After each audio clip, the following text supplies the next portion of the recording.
অদ্ভুত আমাদের নিকট একটি তথ্য এসেছে মানবিক ল চেম্বার কর্তৃক।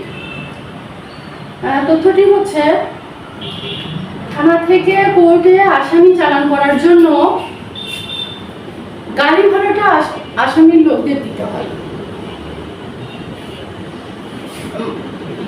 থানা থেকে কোর্টে আসামি চালান করার জন্য গাড়ি ভাড়াটা আসামি লোকদেরকে দেওয়াটা কতটুকু আইনি? কারণ থানা থেকে কোর্টে আসামি চালান করার জন্য তো গাড়ির ব্যবস্থা আছে।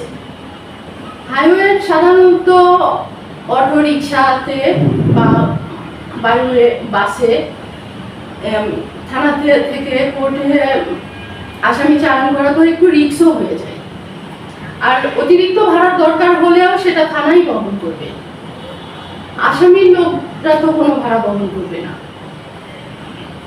যুক্তিগত কোনো খরচ থাকলে সেটা বহন করবে, অযৌক্তিক খরচগুলো এটা স্বাভাবিক নয়। তবে এই যে হাইওয়ের গাড়িতে, সাধারণ গাড়িতে, সাধারণ পরিবহনে থানা থেকে কোর্টে আসামি চালান করাটা কতটুকু আইনি এবং চালানের জন্য গাড়ি ভাড়া দেওয়াটা আসামি লোকের পক্ষে,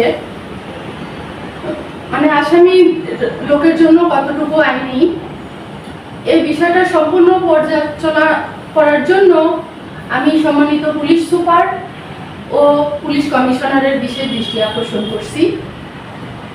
পুনরায় বিষয়গুলো তুলে ধরা হবে। সম্মানিত সুধীবৃন্দ, আপনারা আমাদের সাথে থাকুন, অনুপ্রেরণায় রাখুন, আমাদেরকে উৎসাহিত করুন যেন পুরো বিষয়গুলো আমরা তুলে ধরতে পারি। ধন্যবাদ সবাইকে।